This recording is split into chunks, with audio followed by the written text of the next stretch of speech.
Elle a accompli beaucoup de choses. Avec 2 médailles olympiques, Nicola Spirig est l'une des sportives les plus couronnées de succès, en plus d'être 7 fois championne d'Europe et mère de 3 enfants. Mignons. Dans le Digital Talk d'À tout prix d'aujourd'hui, elle part du chemin vers le sport de haut niveau. Et dans l'heure qui viendra, je vais lui poser des questions. Par exemple, comment se motiver sans cesse pour en venir à des performances tellement parfaites et comment poursuivre ses objectifs de manière conséquente? Que l'on soit sportif professionnel ou que l'on soit mis à la pression de la performance dans sa vie professionnelle et privée, ce qui est vraiment très important, c'est le bon état d'esprit. Et c'est ce qu'on va regarder aujourd'hui. Je m'appelle Tama Bakizan et je vous souhaite, au nom de l'assurance santé à tout prix, la bienvenue à cette table ronde. Bonjour et bienvenue à nos spectateurs de la Suisse romande. L'événement sera traduit simultanément en français pour vous. Moi, je vais continuer en allemand et je salue ici chaleureusement notre interprète Julia Zelm. Cet événement s'inscrit également dans la philosophie d'À tout prix. En matière de santé, la santé, c'est ce qui te fait du bien. Et ce qui fait du bien à Nicola Spirig, nous allons le regarder maintenant.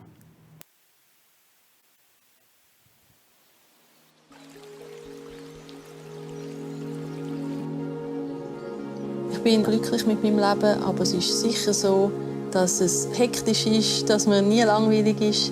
Und das ist sicher etwas, das ich langfristig ändern möchte, dass ich auch ein bisschen mehr Zeit wieder für mich habe und meinem Körper auch wieder mehr Erholung geben kann. Meine Mentalstärke, die Kraft schöpfe ich einerseits aus meinem Willen, unbedingt ein Ziel zu erreichen, das ich mir gesetzt habe. Ich habe wirklich extrem gerne Herausforderungen und verfolge die auch mit aller Konsequenz. Andererseits geben mir meine Kinder die Perspektive, dass ich eben weiss, dass ich auch mal 53. werden im Wettkampf, kann heimkommen und sie haben mich genau gleich gern wie vorher. In meinem Leben gibt es absolute Ausgleichheit nicht. Es ist immer ein Balanceakt, wo man wieder ein bisschen ausgleichen muss, damit man nicht auf eine Seite geht. Aber wenn ich körperlich aktiv sein kann und dann wieder Zeit mit der Familie verbringen, die Abwechslung, ich glaube, die tut mir persönlich sehr gut.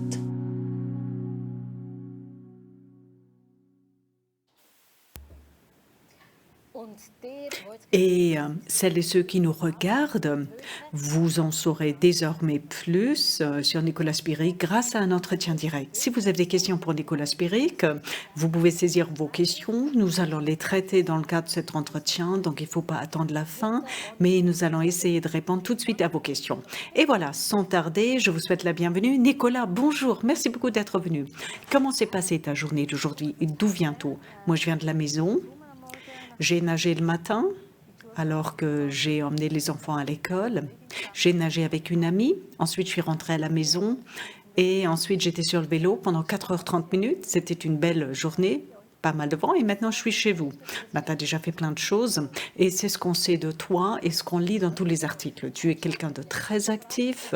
Tu as performé depuis 25 ans, toujours à un niveau très, très élevé. Comment tu te motives et comment est-ce que tu peux toujours performer comme ça tout au long de ces années? Je pense que d'une part, il faut savoir que c'est ma passion. J'adore le faire.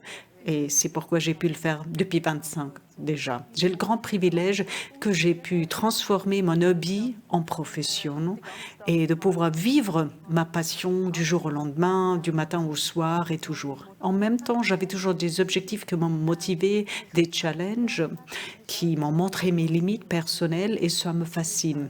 Me dépasser, être encore plus rapide, où sont mes limites? Quelles sont les limites que je peux peut-être dépasser? Nous allons regarder ça dans le détail aujourd'hui. Je voudrais bien commencer par des généralités lorsqu'on parle de force mentale. Quelle est ta définition de force mentale? Comment tu l'écris? Pour moi, c'est l'équivalent de la composante physique. Donc, pour ce qui est de la force mentale, certaines personnes sont plus fortes, sont déjà nées avec plus d'assurance, plus de confiance en eux, ils ont plus de positivisme. Et il y a des personnes qui ont plus de performances physiques aussi que d'autres. Et ensuite, il faut savoir que ça s'entraîne aussi. On peut entraîner son corps, s'améliorer. Et pour la force mentale, c'est également la même chose. Sur une échelle de 1 à 10, où est-ce que tu te positionnes? Et qu'est-ce qui est inné? Qu'est-ce qui t'est donné comme force mentale?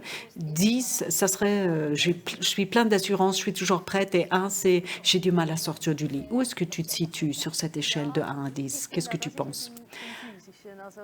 C'est un petit peu comme la partie physique aussi. On n'a pas du talent dans toutes les disciplines sportives. On n'est pas partout parfait. On n'est pas parfait dans le domaine de l'endurance et de la vitesse et de la force en même temps. Et bien, la force mentale, c'est la même chose. Je suis pas née avec énormément de confiance en moi. Non, je dois toujours travailler mon assurance, oui. Mais en même temps, j'ai une énorme endurance. Je peux me focaliser sur quelque chose et je peux être très, très forte. J'ai cette très forte volonté. On essaie de quantifier ça. Qu'est-ce que tu penses? Qu'est-ce qui est inné? Qu'est-ce qui est entraînement, formation? Tu te situes, grosso modo? À 7. Je me situe à 7, grosso modo. Et pour ta performance, tu en viens quand même à 10. Sans la force mentale, tu n'y arriverais jamais. Comment est-ce que tu entraînes cette force mentale? Qu'est-ce qui s'est passé? Il y a différentes manières de s'entraîner pour avoir plus de force mentale. Et j'ai testé plusieurs choses pour avoir plus d'assurance, pour avoir plus confiance en moi. J'ai travaillé avec un psychologue du sport. Je suis allée voir un expert de l'hypnose. J'ai testé l'hypnose. Et ce qui m'a beaucoup aidé, c'est que je m'entraîne avec un entraîneur de triathlon le plus performant du monde. Il m'aide beaucoup et c'est lui qui me donne cette confiance en moi. Et puis, j'ai plus d'assurance parce que je m'aperçois que mes performances se sont améliorées et parce que je me suis entraînée avec les meilleurs et j'étais aussi bien, voire meilleure que les autres. Une fois que tu atteins les objectifs que des personnes que tu admires ont atteints, ça t'a donné une espèce de confirmation. Oui, ça m'a donné un feedback positif, tout comme la compétition. Lorsque tu te bats bien dans le cadre de la compétition ou que tes entraînements font que tu dépasses le temps que tu t'es fixé, automatiquement, il y a tout le psychisme qui suit et tu as plus d'assurance et plus de confiance en toi. Ça, c'est une composante de cette confiance en soi. Et l'autre composante, je dirais, c'est que moi, j'interromps jamais mes entraînements. Je finis toujours tous les entraînements. Indépendamment de ta forme, oui, je termine toujours tout, sauf si je suis grièvement malade ou que j'ai une fièvre. Il y a des jours où je suis forte, il y a des journées où je suis moins forte, il y a des jours où j'arrive pas à courir ou à nager la vitesse de prévu, mais je termine toujours mon entraînement. Et ça me sert à beaucoup pour toutes les compétitions parce que je sais, j'étais pas mal, mais j'y suis quand même allée et j'ai terminé. Et ça, c'est très important pour moi, de toujours terminer ma mission. Il y a une chose qui m'intrigue.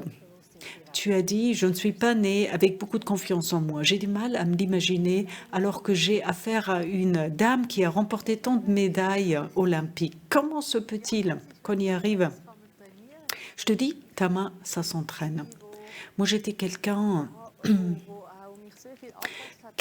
qui s'est souvent adapté. Moi, je voulais correspondre à la moyenne, je voulais m'adapter. C'est très bien dans certains domaines de la vie, et je le fais dans certains domaines de la vie, mais pour devenir championne olympique, il faut être la meilleure du monde, donc il faut se dépasser.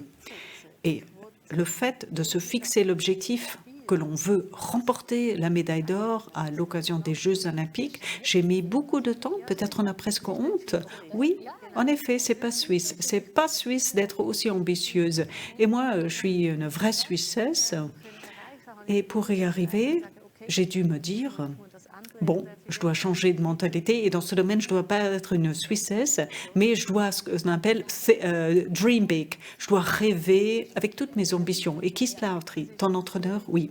C'est mon entraîneur qui m'a appris à faire des rêves ambitieux. Il est australien, il n'est pas suisse, donc il a une autre mentalité. Il m'a appris à oser. Il m'a beaucoup appris pour le sport. Tous ces aspects psychologiques qui font que c'est très bien dans certains domaines de ne pas être une Suissesse, mais de se fixer des objectifs ambitieux et de vouloir se mesurer aux autres. Mais je dois te dire ouvertement, lorsqu'on se fixe des objectifs tellement ambitieux, il faut avoir des capacités aussi à côté de la motivation et de la volonté de faire. Et je pense que si on n'a pas les conditions, on peut se dépasser. Pourquoi j'évoque ce point? Parce que les gens qui nous regardent et qui t'écoutent se disent, bah, Nicolas, elle a le droit de rêver ses rêves ambitieux parce qu'elle a tout le talent, elle a toutes les capacités. Mais moi, dans ma petite vie privée, je ne suis pas aussi performant. Qu'est-ce que tu recommandes aux gens? Quel est le juste milieu pour pas se trop se dépasser et être trop exigeant vis-à-vis de soi-même? Je te dis, j'ai mis du temps. Et j'étais pas un enfant qui a dit, moi, je veux remporter une médaille olympique. C'est venu petit à petit, gentiment, je me suis rapprochée de cet objectif. Anita de France le dit très bien. Elle dit comment il faut se fixer des objectifs. C'est keep your goals at the fridge, but not on the side. Et traduit, qu'est-ce que ça signifie? Fixe-toi un objectif qui est en dehors de la zone que tu peux atteindre. Car l'objectif, c'est de travailler pour s'améliorer. Donc, un objectif qui est intangible, qui est au-delà de ce que tu peux atteindre tout de suite. Mais si c'est hors vue, trop loin, qu'on a du mal à s'imaginer de l'atteindre un jour, lorsqu'on voit aucun chemin pour y arriver, c'est très difficile de se motiver parce qu'on ne sait même pas comment s'y prendre. Oui, donc un objectif ambitieux, oui, parce que l'expérience a montré que ça valait toujours le coup de se battre pour cet objectif, même si on n'y est pas arrivé. Rien que le chemin a été tellement intéressant, ça m'a tellement apporté quelque chose. Ouais. Et ça aussi, ça te donne des expériences et tu te dis, bon, ça a été une période difficile, mais en même temps, j'ai appris beaucoup de choses et je vais pouvoir faire mieux la prochaine fois. Donc, en rétrospective, je me dis, même si j'atteins pas l'objectif, c'était toujours cool et j'ai toujours pensé que ça vaut le coup. Est-ce que c'est ton positivisme inné? Est-ce que c'est ton caractère qui fait que tu sais accepter des échecs et que tu restes motivé alors que tu n'as pas atteint ton objectif, que tu n'as jamais plongé dans la dépression, que tu t'es donné un mal fou et que tu es quand même pas arrivé? Comment tu y arrives? Est-ce que c'est ton caractère? Qu'est-ce que tu penses, Nicolas? J'ai dû l'apprendre aussi. Dans le sport, il est extrêmement important de toujours tirer des choses positives des expériences. On ne peut pas gagner toutes les compétitions. Il y a énormément de compétitions, donc on a beaucoup d'entraînements où ça ne se passe pas comme on voudrait bien que ça se passe. Et on apprend à se dire, bon, qu'est-ce qui s'est bien passé? Qu'est-ce que je vais répéter? Qu'est-ce que je vais faire mieux la prochaine fois? Et c'est comme ça que gentiment on progresse au lieu de dire « Oh, j'y suis pas arrivé, j'ai plus de motivation, ça servait à strictement rien. » Mais la démotivation, je l'ai ressentie aussi. Oui, ce qui était particulièrement difficile pour moi, c'était les phases de blessure. Quand on est blessé et qu'on ne peut pas s'entraîner pour se rapprocher de son objectif, c'est frustrant comme tout. C'est hyper frustrant. Et pendant ces moments où on est blessé, il faut garder sa force mentale, s'y prendre petit à petit, se dire qu'est-ce que je peux faire et non pas ce que je peux pas faire. Donc, je pense qu'il faut être un optimiste. Et toi, tu es très optimiste. Et ton positivisme, c'est sûrement quelque chose qui t'a aidé. Et ta force personnelle, tu la puises où lorsqu'il faut avoir cette force? Où est-ce que tu fais le plein mental, pour en dire ainsi? Moi, j'adore la vie, j'adore ma vie et j'adore les différentes facettes de ma vie. J'adore ma famille, je puise mon énergie dans la famille pour le sport et dans le sport, je puise mon énergie pour la famille. Et quand je fais du sport, je me réjouis de pouvoir bientôt passer du temps avec les enfants et vice-versa. Je vis une vie très diversifiée, je fais des événements, je suis à la maison, c'est tellement diversifié et ça me donne de l'énergie. C'est cette diversité que j'adore. Donc, pour soi, c'est le changement qui te motive. Tout à fait. Oui, c'est cette vie variée qui me fait plaisir. Et une fois que je fais quelque chose, je peux toujours me réjouir d'autres choses. On voudrait bien pouvoir apprendre quelque chose de toi, cher Nicolas, et de l'intégrer dans nos propres vies. Pour ta force mentale, est-ce que le sport, c'est quelque chose d'important? Est-ce que ça t'aide? Et comment est-ce qu'on peut peut-être utiliser le sport aussi pour avoir plus de force mentale? Pour moi, le sport, c'est hyper utile et ça vaut pour différents domaines. D'une part, l'activité physique. Je suis sûrement quelqu'un qui a besoin de cette activité physique pour être bien dans sa peau. Si je ne peux pas bouger, je suis triste et je suis énervée et je m'énerve. Et qu'est-ce qui se passe avec une Nicolas qui commence à s'énerver, je suis de mauvaise humeur. Si je ne peux pas bouger, je suis de mauvaise humeur, je ne suis pas satisfaite de ma vie. Donc, je dois à tout prix bouger pour être bien et pour avoir le temps de réfléchir.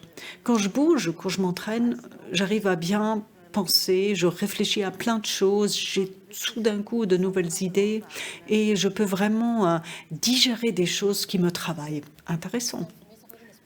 Moi, j'ai l'impression que c'est une espèce de brainstorming sur le vélo. Tout à fait. Quand il y a une chose qui me travaille, qui m'intrigue et qui me préoccupe, la meilleure des choses, c'est de m'entraîner. Parce que là, j'ai le temps. C'est mon temps à moi. Personne ne me parle, personne ne veut que je fasse quoi que ce soit. C'est mon temps pour moi. Tu nous as dit que tu étais sur le vélo pendant 4 heures et pendant ces 4 heures, tu penses à plein de choses. Tu ne te concentres pas seulement sur le vélo, mais tu fais du multitasking et tu penses à autre chose. Tu penses à tout ce qui viendra, emmener les enfants à l'école, chercher les enfants de l'école, aller à tout prix Digital Fog. Je fais un entraînement intervalle où je me pense en effet sur les temps et les périodes et la vitesse, etc. Là, je suis vraiment concentrée sur mon entraînement et sur ma vitesse. Et puis, il y a d'autres entraînements, surtout des entraînements d'endurance où je suis sur le vélo, où je dois peut-être parcourir certaines tronçons plus rapidement que d'autres. Mais en effet, j'ai également le temps pour passer en revue ma journée, pour penser à des choses, pour penser à de nouvelles idées. Tu as fourni des performances de merveille pendant très, très longtemps. Qu'est-ce que tu as dû faire mentalement pour y arriver? Tu nous as dit que ta force mentale, c'est pas venu du jour au lendemain. Non, pas du tout. Le sport, pour moi, ça a été une école de la vie. Gamine déjà, j'ai beaucoup appris grâce au sport, des choses dont je me suis servie dans le reste de ma vie aussi, et c'est peut-être une leçon à retenir. Rien que aller en direction d'un objectif, ça m'a aidé. Lorsque j'ai fait des études de droit, j'ai utilisé cette stratégie aussi. Et je me suis rendu compte que j'arrive à travailler de manière très, très efficace, à bien préparer mes examens lorsque je m'y prends comme une grande sportive. Je savais, tiens, il y a un grand examen, je suis nerveuse, mais j'ai su gérer ma nervosité parce que j'ai appris ça dans le monde du sport.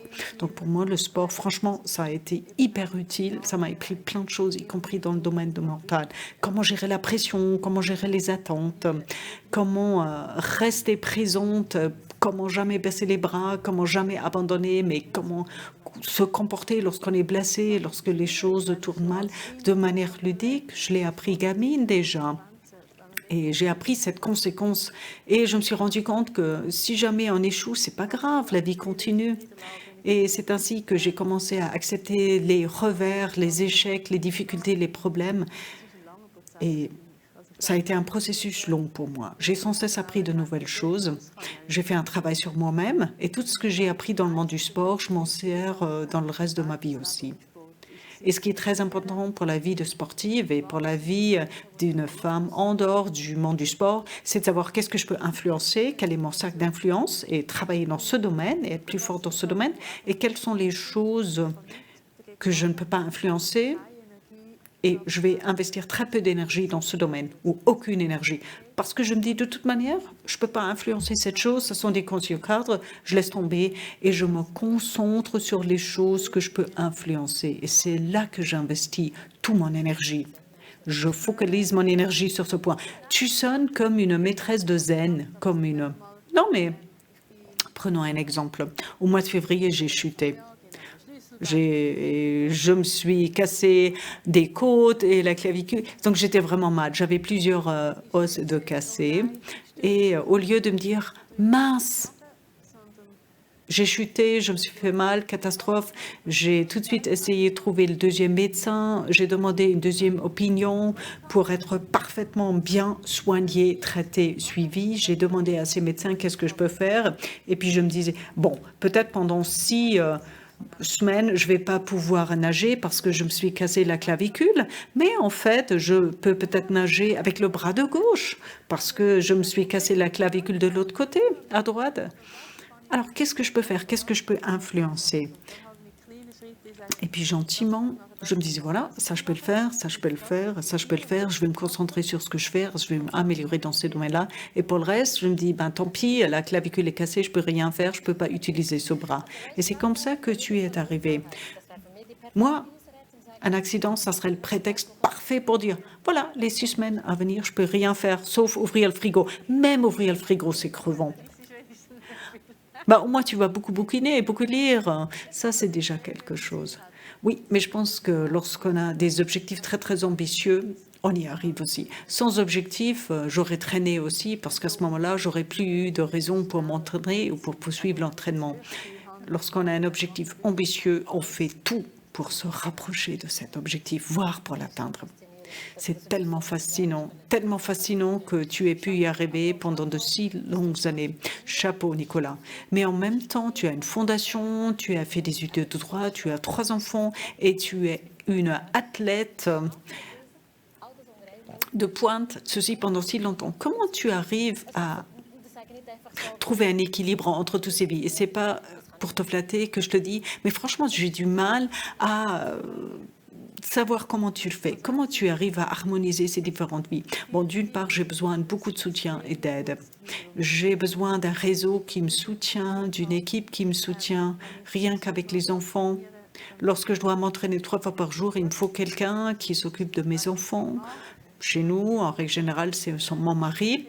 On a pu inverser un petit peu la tendance, c'est moi qui va travailler et lui, il s'occupe des enfants. Pour moi, c'est très important parce que comme ça, je sais qu'il y a quelqu'un qui adore les enfants, qui s'occupe des enfants, quelqu'un qui leur donne tant d'amour que je le fais et je peux sortir de chez nous et m'entraîner. Donc, j'ai besoin de beaucoup d'aide et de soutien.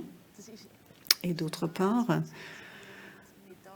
à 18 ans, je ne me voyais pas encore comme jeune femme qui allait faire des études, remporter toutes ces médailles d'or, que j'allais faire différents enfants. Non, c'est venu petit à petit, c'était la politique des petits pas. J'aime bien faire plein de choses dans la vie et cette passion, je l'ai déjà dit, est essentielle pour avoir toute cette énergie. Et c'est venu gentiment. Voilà, ce sont des petites pièces de puzzle qui se sont rajoutées l'une à l'autre. C'est beaucoup, c'est pas toujours évident de trouver un bel équilibre entre tout, de concilier la vie sportive, professionnelle et l'enfant. Et cet équilibre, il n'est pas toujours là. Mais tant que ça joue au niveau de la famille et que j'ai des personnes qui me soutiennent et qui m'aident, c'est très bien. Est-ce qu'il y a peut-être certains domaines de ta vie que tu as négligés?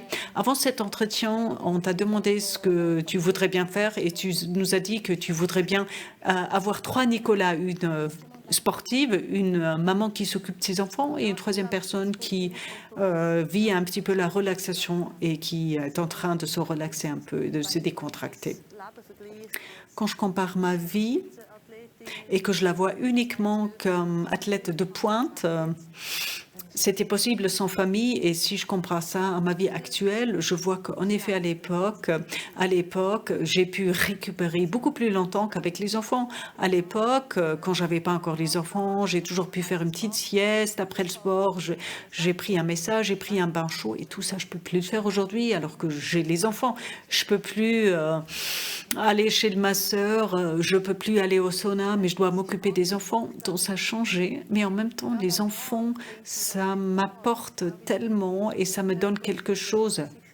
C'est sûr que le repos physique est moindre, mais j'ai tout ce bonheur et ça me donne de l'énergie aussi. On le voit, il y a les yeux qui brillent quand tu parles de tes enfants, c'est sublime.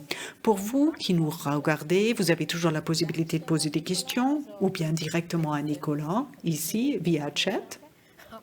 Bon, si vous n'avez pas de questions, c'est pas grave, j'ai suffisamment de questions aussi. Et si vous avez des questions, allez-y, s'il vous plaît. On répond très volontiers à vos questions ou je les pose à Nicolas. Tu as battu tes concurrentes pendant très, très longtemps. Et qu'est-ce qui fait la petite différence? La milliseconde qui fait que tu arrives à battre tes concurrentes, c'est difficile, question difficile. À mon avis, c'est tout un puzzle qui fait la différence.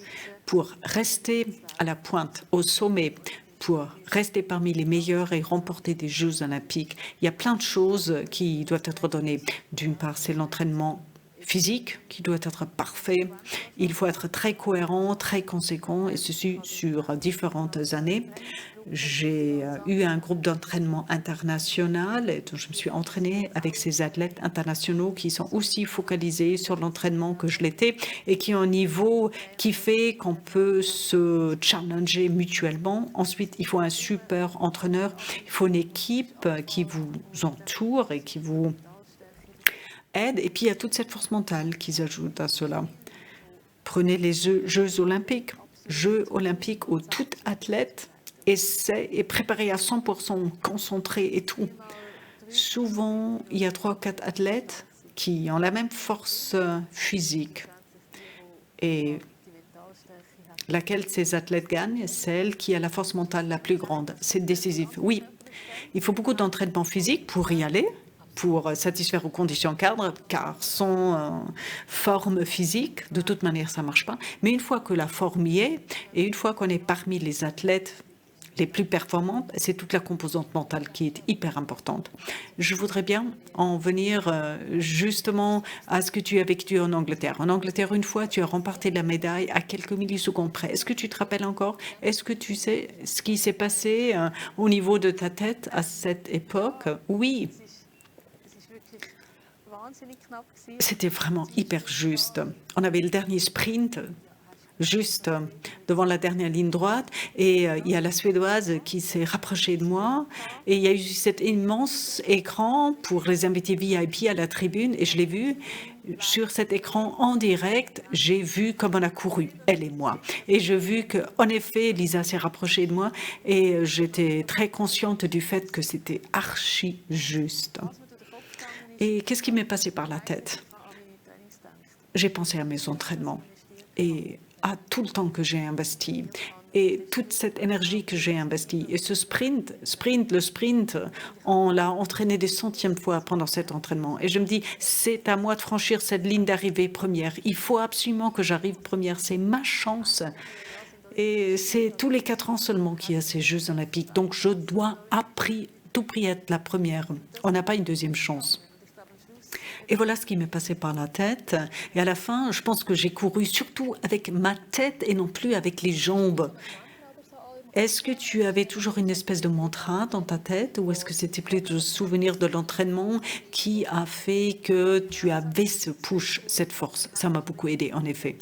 On s'est entraîné. Le sprint, c'était un entraînement éternel. Et mon entraîneur m'a dit combien ce sprint était important. Et après chaque entraînement de course à pied, j'ai dû faire 200 mètres de sprint. À chaque fois à la fin, après la course à pied, c'était le sprint. Et en situation de compétition, ça m'a vraiment aidé parce que je m'étais entraînée et je me disais tout juste, il faut faire ce que j'ai fait pendant les entraînements. Mon entraîneur trouvait ce sprint pas terrible, mais ça suffisait. Voilà, tu avais la médaille d'or. Et après, une fois que j'ai franchi la ligne d'arrivée, on ressent cette victoire, comme les cyclistes. C'est très juste, mais il y en a une qui gagne et ça se voit. Et moi aussi, j'avais l'impression d'avoir gagné. Mais bon, aux Jeux olympiques, on ne se fie pas seulement à ses sentiments. Donc, j'ai demandé à Lisa ce qu'elle pense. Et Lisa pensait qu'elle avait la 2e place seulement. Donc, elle avait le même feeling que moi, ce qui est bien. Et après, j'ai mis très, très longtemps. On a mis très, très longtemps jusqu'à la photo a été interprétée, etc. Et franchement, j'avais l'impression que ça m'était très, très long avant que j'avais la bonne nouvelle. Tu nous as dit que la première médaille d'or était moins importante pour toi que la 2e médaille d'or. Pourquoi? Bon, une médaille d'or, être gagnant des Jeux olympiques, c'est incroyable. C'est incroyable. J'ai du mal à le décrire tellement c'est incroyable. Lorsqu'on est sur l'estrade, en haut, et qu'on est en première position, et qu'on est la meilleure de tout le monde, c'est tout simplement incroyable. Il y a une énorme reconnaissance vis-à-vis de son équipe, grâce à laquelle on y est arrivé. C'est un soulagement immense aussi qu'on y est arrivé. Et c'est une extrême fierté aussi d'être tout en haut de l'estrade, tout en haut de la tribune, avoir atteint cet objectif. Et par contre, la médaille d'argent, 4 ans plus tard, s'est faite dans des cadres bien différentes. Pour la médaille d'or, j'étais parfaitement bien préparée et tout a été orienté sur cette médaille d'or. L'entraînement était parfait. Donc, j'étais parfaitement bien préparée. Et avant Rio, en 2016, je me suis cassé la main. J'ai dû changer mon entraînement de fond en comble. J'ai pas pu faire des compétitions internationales. J'étais maman, j'ai juste eu mon enfant. J'ai dû défendre un titre, ce qui est toujours beaucoup plus difficile parce qu'il y a une pression énorme sur vous, parce qu'il faut défendre un acquis. Et puis, remporter une autre médaille avec une famille. Émotionnellement, pour moi, c'était beaucoup plus fort encore. Alors, regardons s'il y a des questions pour toi. Voilà une question. Comment est-ce que tu gères les dépressions après la grande réussite ou la dépression après la victoire olympique? Ou est-ce que cette dépression, tu ne la ressens pas du tout?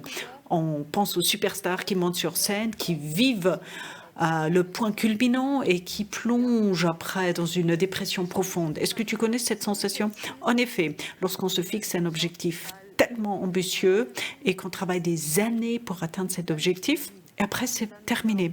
C'est terminé, après il y a le grand vide. Il y a le grand vide et on se demande que faire. On n'a plus d'objectif, il ne faut plus travailler, il ne faut plus réfléchir. On y est. D'une part, ça doit être comme ça, parce qu'il faut récupérer et qu'il faut se fixer un nouvel objectif. Mais en même temps, c'est franchement un moment difficile, très difficile. Chez moi, j'ai participé à 5 Jeux olympiques et les 2 premiers étaient des Jeux où je me suis après concentrée sur autre chose, à savoir mes études. Après les Jeux olympiques, je me suis toujours dit, allez, c'est réglé, et maintenant, je replonge dans ma vie d'étudiante et je poursuis mes études. Et ça a été très bien pour moi, parce que j'ai pas eu ce grand vide complet, mais j'avais une espèce de compensation et j'ai pas dû me fixer tout de suite un nouvel objectif sportif, mais j'ai pu faire autre chose et j'avais envie de refaire quelque chose de différent. Après la victoire olympique, il y a tant de choses qui se sont passées. D'une part, les journalistes, les événements, et puis on s'est mariés, mon mari et moi. Très rapidement, je suis tombée enceinte, j'ai eu les enfants. Donc, j'ai pas pu vivre une dépression parce qu'il y a eu tant de choses qui se sont passées. Alors, là, j'ai une idée. Attends, Nicolas. Ça concerne la force mentale. Alors que tu es une sportive d'élite, moi, je suis impressionnée par les femmes qui sont des sportives d'élite ou bien des super mamans de 3 enfants, mais des mamans comme toi qui sont la super maman des sportifs d'élite et des businesswomen, ça, je trouve ça incroyable. Est-ce que tu penses peut-être que la force mentale réside au mieux sur différents piliers pour que si jamais il y a un pilier qui est un peu faible ou qui tremble un petit peu, on puisse se fier à un autre pilier? Oui et non. Moi, par exemple, j'étais très heureuse de pouvoir faire du sport, mais de pouvoir faire mes études à côté aussi. C'est pas possible dans toutes les disciplines sportives, mais dans le monde du triathlon, j'ai pu combiner les études à ce sport d'élite. Et en effet, j'ai trouvé super avoir mes études, pouvoir me concentrer sur autre chose, alors que j'ai gagné et que j'ai failli tomber dans ce trou.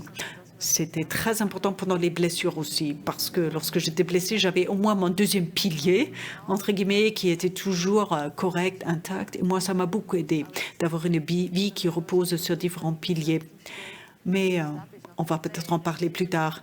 Ma vie, alors que j'ai arrêté le sport, elle n'est pas vide, mais j'ai toujours plein de choses que j'adore faire alors que je ne suis plus une professionnelle du sport d'élite. On va regarder ça à la fin. Mais je voulais encore dire une autre chose. C'est une petite hypothèse, tu peux me contredire. Moi, je pense que tu ne peux pas tout simplement traîner comme ça. Juste être là, relax, rien faire, sans aucun objectif, rien atteindre, juste être là, juste profiter de la vie. À mon avis, ça sera difficile pour toi. Mais on va voir. On va voir. Pendant 25 ans, j'avais un objectif et à voir, est-ce que, bon, tu auras toujours des objectifs dans ta vie? Oui, justement. C'est sûr que je suis quelqu'un de très focalisé et je suis quelqu'un qui adore avoir des objectifs dans sa vie, qui adore aller dans une certaine direction. Et oui, juste être comme ça t'arrive de vivre des moments où tu ne sais pas du tout ce que tu veux faire, où tu dois aller.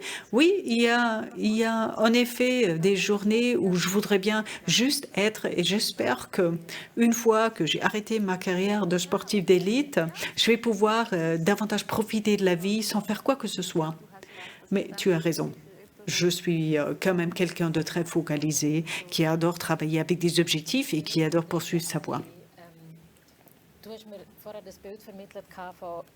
Tu as évoqué cette image. J'ai eu un accident, je me suis cassé la clavicule et l'épaule et j'ai nagé avec un seul bras. Ou alors, moins 14 degrés et tu sors et tu vas t'entraîner alors que d'autres personnes se disent « Oula, il fait froid, je reste à la maison ».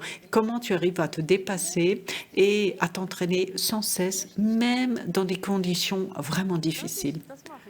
Ça, je le fais uniquement si l'objectif me motive. C'est ça la grande différence par rapport à ce qu'on a dit de l'ère après les Jeux olympiques. Même après les Jeux olympiques, j'adore faire du sport. Je sors de chez moi, je bouge, mais je ne fais pas ces entraînements archi durs que je fais pour m'entraîner parce que j'ai plus aucune raison. Je me dis, mais pourquoi me taper un entraînement tellement dur si j'ai pas d'objectif? Et sortir à moins 14 degrés, nager seulement avec le bras gauche, je le fais uniquement si j'ai un objectif et que je sais que ça me rapproche un tout petit peu de mon objectif. C'est pourquoi je suis motivée. Je dois toujours avoir une raison pourquoi je fais ce que je fais. Et quelle est la motivation derrière ces objectifs? Est-ce que tu as voulu être connu par tout le monde? Est-ce que tu voulais mesurer ta propre force physique? Quelle a été ta motivation personnelle? Est-ce qu'il y a quelque chose qui t'a toujours motivé? Question difficile. Non, je voulais pas être une star. C'est un produit accessoire, mais c'était jamais ma motivation principale, être connue par tout le monde.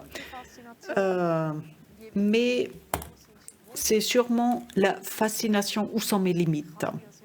Est-ce que j'irai vraiment? Est-ce que je peux vraiment atteindre un objectif aussi ambitieux? Et les Jeux olympiques, c'est quand même quelque chose. Ça a quand même été un rêve pour la majorité des sportifs. C'est quelque chose de tellement incroyable, un événement tellement inoubliable. Et à mon avis, ça vaut le coup d'investir beaucoup, beaucoup pour y arriver. Et pour tout donner pour y arriver et pour être sur l'estrade. Et à ton avis, ça valait le coup? Absolument, absolument. En 2012, victoire olympique à Londres, j'ai rédigé une lettre, envoyé une lettre à mon groupe d'entraînement et j'ai remercié tout le monde. J'ai dit, indépendamment de ce qui va se passer à l'occasion de ces Jeux olympiques, le temps que j'ai pu passer avec vous pour m'entraîner, ce chemin, ça a été tellement sublime que ça valait le coup. Je trouve ça super. Tu n'interprètes pas cette victoire comme la tienne, mais tu constates que c'est une victoire de ton groupe d'entraînement et que cette victoire a été réalisée par beaucoup de personnes. Et je reviens un petit peu à ma force mentale. Est-ce que cela signifie aussi qu'il faut s'entourer de gens bien pour atteindre ces objectifs? Oui, l'environnement est très important. Je pratique un sport individuel, mais son entourage et son équipe qui me soutient, j'y arriverai jamais. L'entourage, l'équipe est tellement importante, y compris pour les aspects mentaux. Si je suis entourée de personnes qui plongent dans le négativisme, qui ne comprennent pas, qui ne vivent pas ce positivisme, c'est tellement plus difficile d'aller de l'avant que d'être avec des personnes qui me soutiennent, qui m'attirent. Est-ce que tu as dû dire à des personnes, je suis désolée, tu es trop négative, je ne peux pas t'avoir près de moi? À mon avis, ça s'est passé quasi automatiquement. La voie que j'ai décidé de poursuivre a fait qu'il y a certaines personnes avec qui j'ai pu poursuivre cet entraînement ensemble, mais que j'ai décidé que j'aimerais m'entraîner avec d'autres personnes. Ta manager m'a dit que ton papa a dit de toi que pendant ces 25 années où tu t'entraînes, tu as eu que 10 jours de congé. Est-ce que c'est exact? Est-ce que c'est exact ce que ton papa a dit? Bon, on peut voir les choses comme on a envie de voir. Moi, j'ai dit, j'ai jamais travaillé dans ma vie, j'ai toujours eu des vacances, voilà ce que je dis. J'ai que fait mon hobby. Voilà, c'est comme ça que je vois les choses. C'est marrant, il me l'a jamais dit comme ça. C'est vraiment rigolo, mais c'est sa citation. Bon, j'ai toujours, il faut savoir, j'ai toujours mon petit agenda d'entraînement et jour après jour, je rédige mes unités d'entraînement manuellement dans mon agenda. Pour moi, c'est très important de l'écrire à la main parce que c'est comme une espèce d'album de photos. Ça me procure les souvenirs et puis c'est toujours très intéressant pour moi de voir comment ça s'était passé à l'époque où j'étais blessée ou bien enceinte. Et mon papa, il regarde cet agenda, il les évalue, donc il doit savoir. Mais franchement, Je suis jamais partie en vacances sans faire du sport, mais pour moi, c'est pas comme une vie de travail sans congé, sans vacances. Quand je l'ai entendu, je me disais, oh, va bientôt faire un burn-out. Non, pas du tout. Moi, je pars faire du ski, vacances de ski. Ensuite, je pars pour faire des randonnées. Et tout ça, pour moi, c'est des vacances. Mais c'est sûr que pendant ces vacances, je m'entraîne toujours. Oui, pratiquement toujours. Oui, c'est intéressant. Tu vois, pour moi, c'est tellement impensable. Mon système est en train de s'effondrer. Je me dis, mais c'est quand même impossible. Comment peut-on vivre sans vacances? Je pense que tout médecin dirait au moins une fois par an, il faut partir pendant 15 jours et rien faire pendant ces 15 jours. Comment tu y arrives, toi? Bon, des entraîneurs normaux le disent aussi. Ils disent 2 à 6 semaines de pause d'entraînement après chaque saison. Oui, ils le prêchent. À mon avis, mentalement, c'est très bien. Faire une pause mentale, c'est bien. Par contre, physiquement, pour le corps, c'est beaucoup plus difficile de reprendre après et on risque de faire plus de blessures. Une inactivité de 6 semaines fait qu'on est motivé et mentalement on se dit voilà, maintenant je m'y vais, etc. Et on recommence trop rapidement. Et le corps, il dit hey, attention, pendant 6 semaines, j'ai rien fait. Et il se blesse. Donc, on n'est plus vraiment préparé. Et c'est pourquoi deux semaines à Gran Canaria, avec un entraînement, fonctionne beaucoup mieux que faire une vraie pause physique. Oui, physiquement, c'est nettement meilleur. Et mentalement, est-ce qu'il faut une vraie pause ou juste une pause plus courte? Je répète, moi j'ai l'impression que j'ai le boulot le plus beau du monde, j'ai un super job, un job de rêve parce que je vis mes loisirs, mes hobbies et c'est très diversifié. Je fais des choses bien différentes. Donc pendant les 25 années passées, ça s'est bien passé, mais là je me réjouis quand même de partir en vacances classiques. C'est très bien. On a une question du public pour toi. Est-ce que ton entraînement, tu as dû l'adapter à l'âge? Je pense qu'une jeune de 20 ans ne s'entraîne pas comme une femme qui a 40 ans. Donc, est-ce que tu as l'adapté au vieillissement? Oui, on perd en vitesse, en force, et dans ces domaines, il faut s'entraîner plus, mais en même temps, on a plus d'expérience et de muscles aussi. En effet, ça change. Il faut faire attention à d'autres domaines, mais on ne peut pas dire que il faut beaucoup plus de repos ou beaucoup plus d'échauffement comme athlète plus âgé. Jusqu'à présent, je m'en suis pas rendu compte, mais en effet, il faut travailler sur tous les domaines où on perd en vieillissant. Mais bon, si de toute manière, on a cette attitude de vol que tu as et que tu es toujours prête et opérationnelle et que tu n'as jamais fait trop de pauses, on est toujours en forme. Quand on est jeune, on peut s'entraîner. On peut tout de suite s'entraîner et s'y prendre très très vite. Alors que maintenant, on a quand même ces petits bobos et les genoux, par exemple, mettent plus de temps pour s'échauffer et les tendons aussi. On peut pas tout de suite partir en courant hyper vite comme on le faisait à 20 ans. Je ne sais pas si cette question que je voudrais bien te poser fait sens. Mais on est quand même qu'un humain. Est-ce qu'il y a eu des moments où tu t'es ressenti comme un être faible, où tu t'es dit mes objectifs, je veux bien, mon équipe, je veux bien, ma famille, je veux bien, mais moi, je me sens faible. Mais oui, ces moments de faiblesse, je les vis régulièrement, moi peut-être plus que d'autres personnes, parce qu'il faut savoir que moi, je dépasse souvent mes limites ou je m'approche de mes propres limites, au moins physiquement. Je touche à mes limites. Je suis au bout du rouleau, je suis fatiguée et j'ai l'impression d'être hyper fatiguée après le troisième entraînement de la journée. Mentalement aussi, je touche souvent à mes limites et en effet, il y a des moments où je me dis oula, franchement, c'est beaucoup, voire trop de choses pendant la journée. Quand est-ce que je vais encore faire ce courriel et quand est-ce que je peux encore faire cela et cet entraînement et cette unité de choses? Il y a plein de choses à gérer en même temps, mais peut-être je sais mieux gérer cette multitâche ou cet entraînement que d'autres personnes. Une petite astuce, par exemple, pour les courriels, consiste à s'asseoir un petit moment et à dire quelles sont les 3 choses les plus importantes aujourd'hui. Qu'est-ce que je dois vraiment faire aujourd'hui? se fixer des priorités, planifier ces 3 choses. Et pour tout le reste, je me dis, je ne dois pas forcément le faire aujourd'hui. Je peux le déléguer, faire demain, demander à ma manager de le faire à ma place. Donc, ce plan, cette priorité, et attention, j'ai tendu l'Est au lieu d'être complètement stress et de se dire, oh, je dois tout faire en même temps. Ma vie, elle est toujours pleine à craquer. Et quelles sont les choses prioritaires pour aujourd'hui? Oui, discuter un peu avec ta main, en effet. Oui, te parler un petit peu comme ce qu'on est en train de faire. Je voulais à tout prix écrire à une collègue qui a un os de cassé. Oui, c'est des choses comme ça aussi. Pour moi, c'est très important ce relationnel. Si je ne le fais pas, je me dis, tiens, je voulais encore lui écrire. Elle a cet os de cassé. Oui. Ou bien, ça peut être des choses aussi, je vais jouer avec mes enfants. Ça aussi, c'est très important. Pour d'autres personnes, c'est peut-être important, mais pour moi, c'est très important être au lit le soir et me dire, voilà, mes 3 choses prioritaires, ça y est, c'est réglé, c'est fait. Et ça me procure ce sentiment d'honneur et de gratitude. Donc, ce n'est pas forcément des choses qui sont liées à la performance, non, pas du tout. Tu l'as déjà dit avant. Je te dis, tu as été une espèce de maîtresse de zen. Tu te dis, quel est mon cercle d'influence? Qu'est-ce que je peux influencer? C'est là que je mets mes forces. Et ce que je ne peux pas influencer, je le laisse de côté. Je fais rien dans ce domaine. Apparemment, tu sais faire cette part des choses. Et pour celles et ceux qui nous écoutent, je voudrais bien que tu nous expliques un petit peu comment faire ce tri. Il y a des choses où tu dis, non mais c'est pas possible, ça m'énerve, au lieu de dire tout simplement, je peux pas influencer cette chose. Et en effet, c'est pas simple, c'est un processus.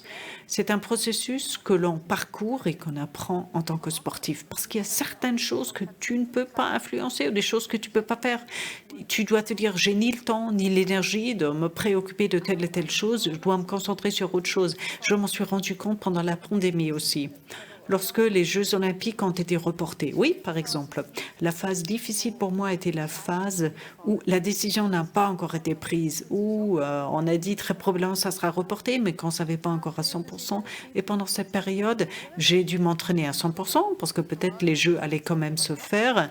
Et d'autres personnes m'ont dit, mais pourquoi tu t'entraînes? De toute manière, ça sera reporté. Je dis, ouais, peut-être, mais jusqu'au jour où j'ai la confirmation concrète, je dois continuer. Et ça, c'était difficile. Cette insécurité. Une fois que la décision a été prise, j'ai pu accepter le fait, ça y est, je ne peux pas influencer la donne, c'est différent. Mais qu'est-ce que je fais de ces situations hybrides? Donc, si je t'ai bien compris, pour toi, ce qui est vraiment difficile, c'est cette insécurité. Oui, parce que dans ce contexte d'insécurité, je ne sais pas si je peux encore influencer, oui ou non, ou comment. Mais une fois que les choses sont claires, les jeux sont faits. Tout d'abord, je peux me poser la question, est-ce que j'ai vraiment plus d'influence? Est-ce que je peux peut-être pas quand même faire quelque chose? Mais une fois que c'est comme ça, je peux me décider. Et ça sert à rien de gaspiller son énergie et de s'énerver parce que c'est comme ça. Si on ne peut pas aller à la piscine, parce que les piscines sont fermées pendant la pandémie, OK. À ce moment-là, il faut se concentrer sur autre chose. Il y a beaucoup d'athlètes qui me le disent encore. Ça leur sert à beaucoup dans leur vie normale aussi, parce que ce cercle d'influence peut être appliqué à toutes les situations de vie. Est-ce que tu pourrais nous donner un exemple comment tu appliques ce schéma à ta vie normale aussi? Bon, il y a beaucoup d'exemples. Partout, en fait. Si, par exemple, on a des problèmes au travail ou qu'on ne reçoit pas le poste qu'on voudrait bien avoir, ou bien on va se lamenter, on se dit « Pourquoi je n'ai pas eu ce job alors que ma candidature était bien ?» Ou bien on se dit « Ça y est, c'est loin, je peux encore réfléchir, qu'est-ce que je peux faire mieux la prochaine fois ?»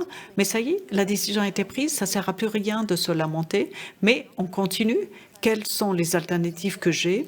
Donc, toi, tu mets la croix dessus assez rapidement. Oui, ce que je ne peux plus influencer, c'est loin. Ça y est, terminé. Je me dis, de toute manière, les jeux sont faits, c'est terminé. Ça ne sert plus à rien d'étudier encore, d'analyser. Et ça ne sert à rien non plus de dire, pourtant, je me suis donné de la peine. Et ça vaut également pour les entraînements. À l'époque, quand j'étais petite, j'ai longtemps réfléchi après l'entraînement. Pourquoi ça s'est mal passé? Et maintenant, j'ai même plus le temps. Je rentre à la maison depuis que les enfants, l'entraînement est terminé. Je rentre à la maison, les enfants le sont là, la famille a besoin de moi et je prends le temps pour passer du temps avec ma famille avant de passer à l'entraînement suivant. Et en fait, c'est très positif. J'ai même plus le temps de sombrer dans ces pensées négatives et de trop réfléchir. Je m'entraîne, c'est terminé, je passe à la phase suivante. Et la phase suivante, c'est cet écran qu'on nous montre. Pour moi, il est difficile de savoir si un entraînement me fait du bien ou si je veux peut-être trop faire, aller trop loin. Comment est-ce que je peux identifier mes limites? Voilà, c'est toi l'experte en limites. Toi, tu touches toujours à tes limites ou tu les dépasses. Mais c'est une question difficile. Moi, je trouve ça très difficile aussi de temps à autre. Et c'est pourquoi j'ai un entraîneur. Parce que parfois, franchement, c'est difficile de savoir si cet entraînement vous fait du bien encore. Une fois qu'on est dans le bain, on sait parfois plus, est-ce que ça me fait encore du bien ou est-ce que c'est peut-être trop ou est-ce que c'est pas assez? Franchement, je trouve ça une question difficile. Et c'est pourquoi je travaille avec un entraîneur qui a le point de vue objectif et qui saura me dire, écoute Nicolas, tu as été un peu fatigué. Je dois lui faire un feedback d'ailleurs tous les jours avant de planifier le lendemain pour qu'il sache comment je me sentais, est-ce que j'avais l'impression d'être fatiguée et sur la base de mon feedback de la journée qui vient de se terminer, il planifie le lendemain. Donc on n'a pas de plan d'entraînement fixe, mais il est toujours adapté en fonction de mon état d'âme. Mais tu dois toujours le lui expliquer pour qu'il puisse planifier. Oui. Il adore observer les choses parce qu'il me dit, après, ma vue des choses, c'est subjectif. Donc, il a toujours son point de vue venant de l'extérieur, point de vue objectif. Mais je pense que ce qui est essentiel pour les athlètes, c'est de bien comprendre son corps et d'être attentif vis-à-vis de son corps. Pour moi, je travaille peu avec des données, mais avec moderate, medium, med. C'est les trois vitesse auquel je travaille. J'ai beaucoup d'entraînements où je travaille ni avec le pouls ou bien une certaine vitesse, mais 10 minutes qui sont lentes, 10 minutes qui sont plus rapides et 10 minutes qui sont hyper vite. Et il y a des jours où le vite est hyper rapide, TGV, et il y en a d'autres où c'est beaucoup plus modéré, mais je travaille toujours avec ces trois cadences. Oui, ce que je peux fournir ce jour même.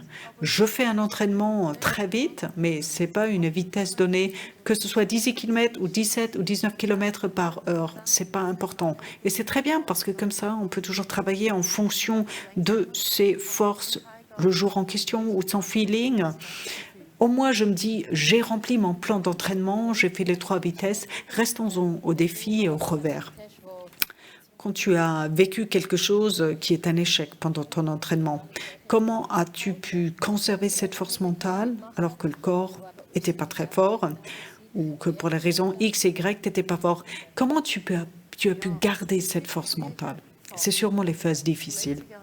J'ai déjà évoqué les blessures parce qu'en effet, le mental et le physique sont liés. Si tu n'es pas bien physiquement, c'est très difficile d'avoir une grande force psychique.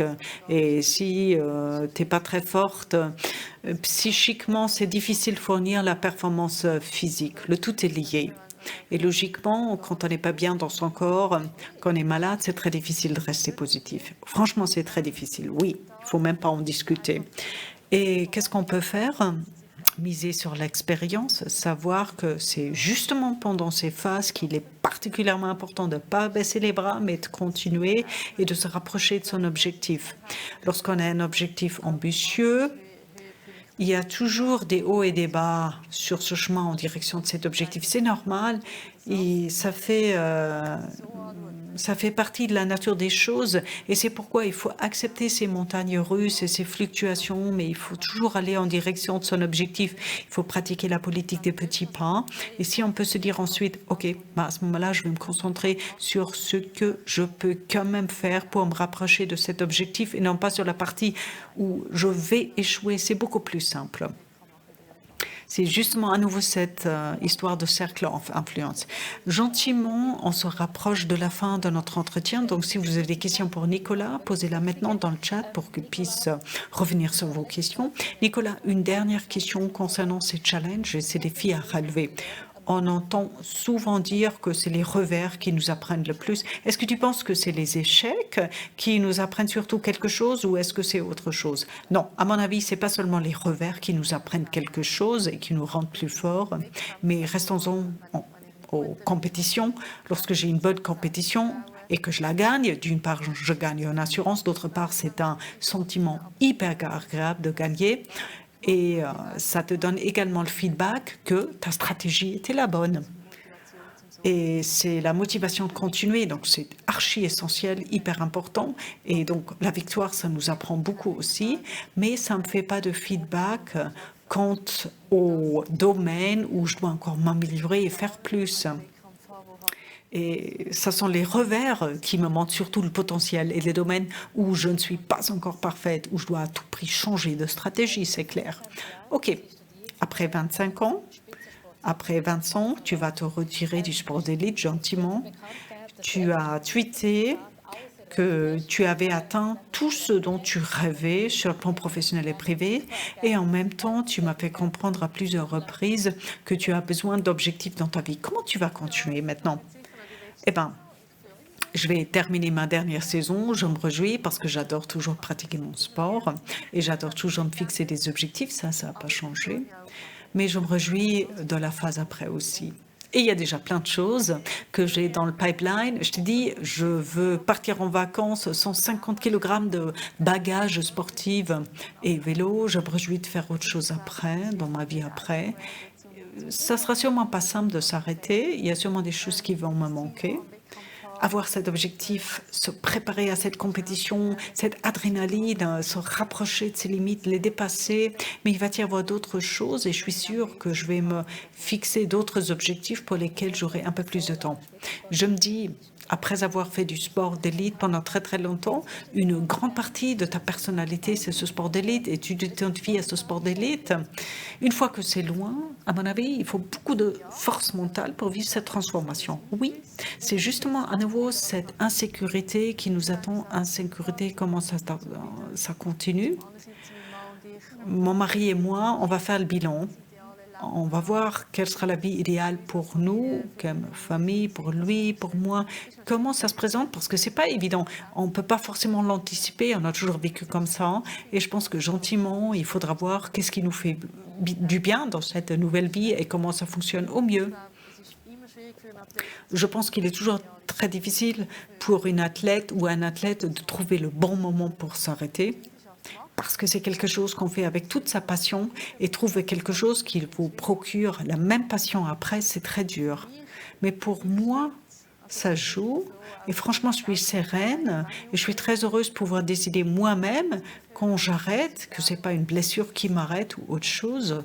Je le fais de mon propre gré, c'est important. Et je vous dis, ma vie, elle sera pas vide. Il y a plein de choses qui m'attendent et j'ai beaucoup d'autres choses qui me procurent énormément de plaisir, des choses que j'adore faire.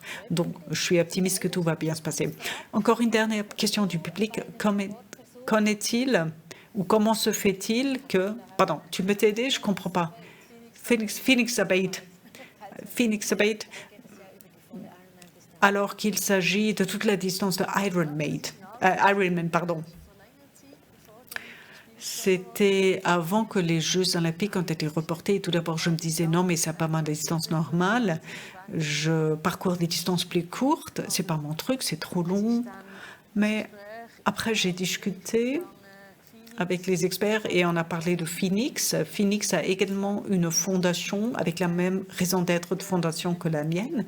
Et franchement, la collaboration qui est née était super cool. On a pu aller à l'école, on a pu participer à des projets. Phoenix soutient le triathlon pour enfants que nous proposons également. Et une fois que je vais arrêter comme sportive d'élite, je vais poursuivre ce projet. Cette collaboration a été hyper intéressante pour moi. Et le projet, ça va dans cette direction aussi. Le sens de ce projet, c'est de donner la chance à d'autres personnes et de motiver d'autres personnes d'atteindre leurs objectifs farfelus, les atteindre aussi. Tout comme Sabates, qui est un objectif dingue, crazy.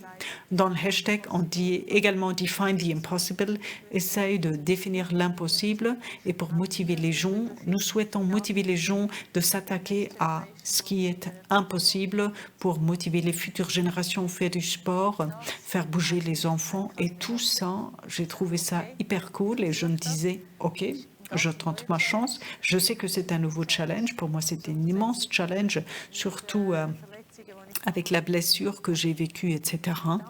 Mais cette idée derrière, je la trouve super. Et la collaboration avec cette fondation, ça joue. Donc, je me réjouis de réaliser ce projet. On va voir ce que ça donne. Super. Donc, Tu vas encore motiver d'autres personnes et tu vas rendre fou encore d'autres personnes ou folles. Oui, tout à fait. Gentiment ou bientôt, ta carrière de sportif d'élite va s'arrêter. Est-ce que tu pourras vivre sans cette structure fixe, comme quoi 4 heures de vélo, le matin on va nager. Est-ce que tu pourras vivre sans cette structure? C'est marrant parce que finalement, ma structure journalière n'était pas aussi fixe que cela. Je dois tout d'abord demander à mon entraîneur ce que je vais faire demain. Donc finalement, mon jour n'était pas aussi structuré que cela et ma structure aussi fixe. Aujourd'hui déjà, j'ai dû être très très souple et tous les jours étaient différents. Mais une chose est sûre, j'ai eu mes missions à accomplir jour après jour. Et ça, à mon avis, ça restera comme ça. Je pense qu'il va probablement y avoir une petite phase après cette saison où ça sera un peu plus relax. Bon, je me réjouis, mais je pars du principe que je vais à nouveau me fixer des objectifs, avoir des projets, et je me réjouis de cette nouvelle structure qui m'attend. Nicolas. Nous te félicitons de cette carrière fantastique. Nous te souhaitons tout de bon pour cette ère après le sport d'élite aussi. Et au nom d'Atoprix, nous te remercions pour la merveilleuse collaboration de ces dernières années. Nous te remercions surtout pour ce superbe entretien. Merci beaucoup. Et voilà, c'est tout.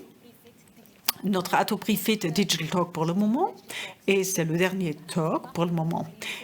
Car nous faisons en effet une pause estivale. Mais cela ne veut pas dire que l'actualité d'Atoprix ne sera pas patiente, parce que nous consacrons cette période à nos événements en direct. Il reste encore quelques places pour les événements MTB des 20 et 21 mai 2022.